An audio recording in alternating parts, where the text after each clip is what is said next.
you can also go by David. And my today's topic is wind energy. Hope you guys enjoy it. So what is wind energy? First of all, it's a type of renewable energy source. So there are also other renewable or sustainable energy sources such as solar energy or tidal energy, and wind energy is a kind of them. So how it works is basically we use wind and airflow to drive the turbine and generate electricity. And so basically it's just turning kinetic energy into electric energy. So since we just talked about turning the turbine, so what's a wind turbine actually is? First of all, it's not a windmill. A windmill only generates mechanical energy, not electrical energy. So there are two types of wind turbine, which are the horizontal one and the vertical one, while most of the typical wind turbines being used today are the horizontal ones. So let's talk about it. So the components consist of rotor, which is the blade and the hub thing, and then there is a drivetrain, and then there's a gearbox, which is really important to increase the rotation speed, and of course there's a tower which supports the whole structure of the turbine. And then there are some wind farms which are used, which are formed by many wind turbines and then grid to generate a large amount of electricity. And here is a picture of the wind farm in Palm Spring. I think many of us have seen it. So how do wind turbines work? So, as I've mentioned before, we need wind or airflow, and that's why we need a taller turbines for more wind and more stable wind source.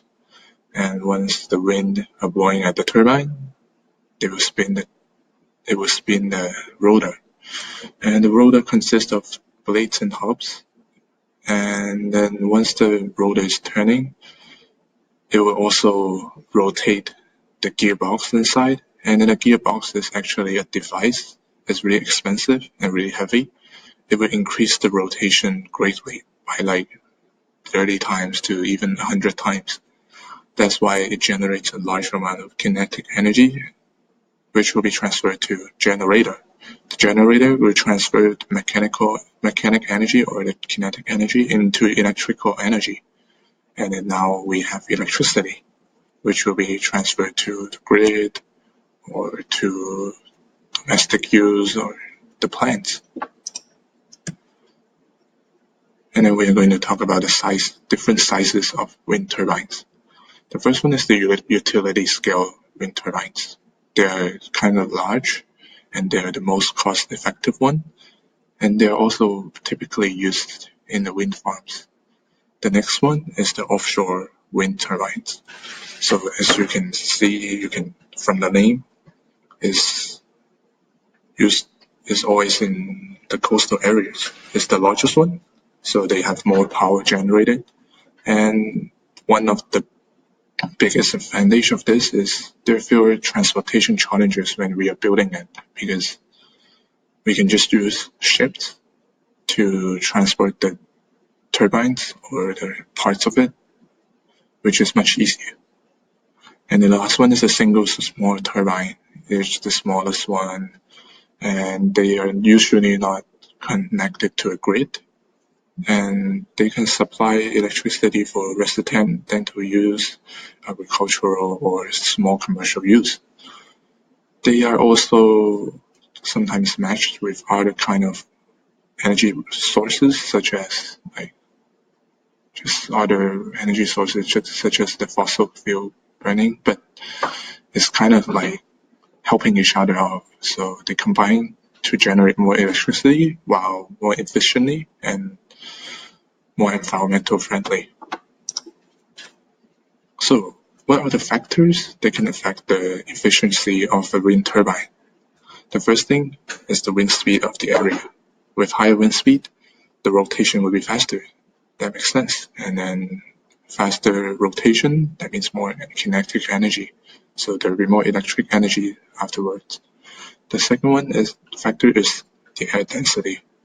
With denser air, there will be more pressure on the rotors. So there will also be higher or more kinetic energy generated.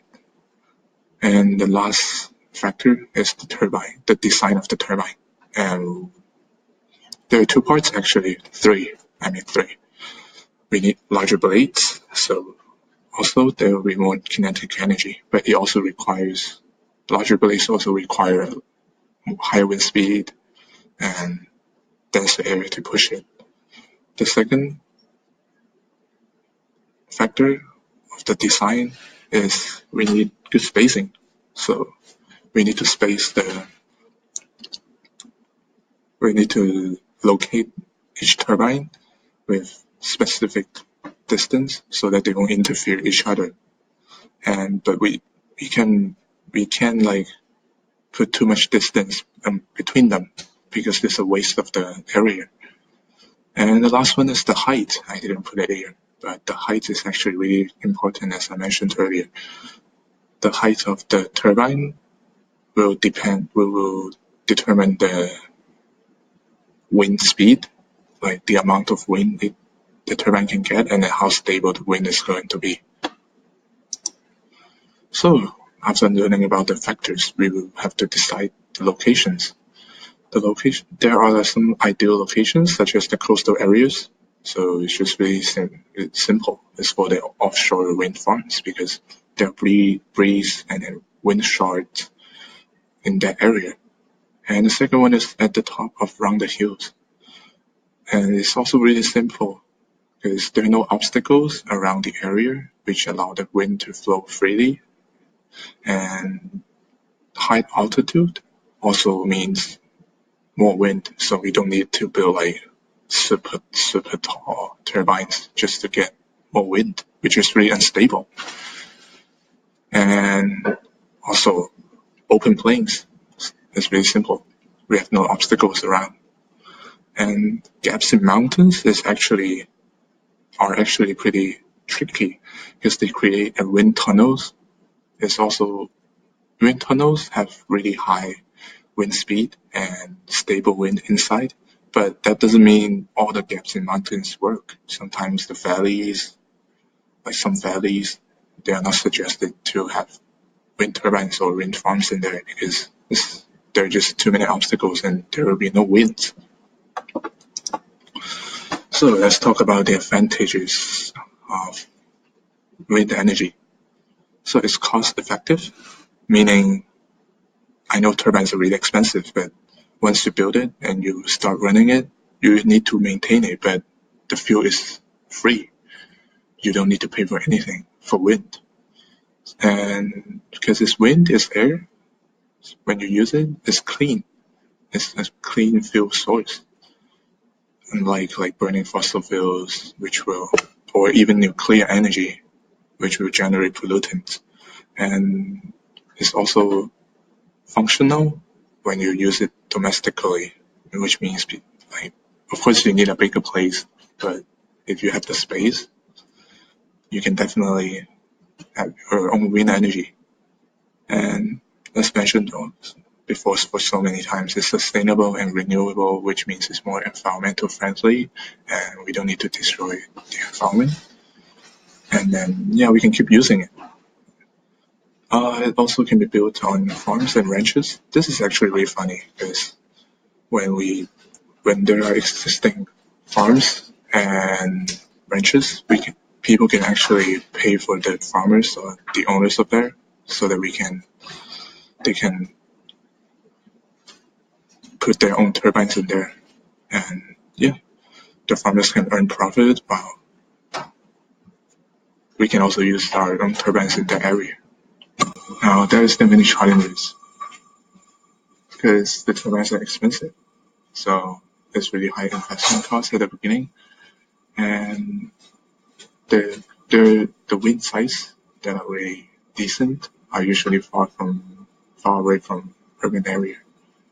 Uh, the land can be used for other purposes, so there are also competition for using energy or using the land for other purposes. And the wind turbines are notorious for its noise, and people said it kind of destroyed the feel of the natural places. On top of that, there are always many wildlife killed, like birds or bats. They just happen to run into the turbines and they get killed. The last one is also pretty bad because winds are unpredictable, so there are not always strong winds throughout the year. So that's probably it. Right, that's the end of my presentation. Thanks for your attention.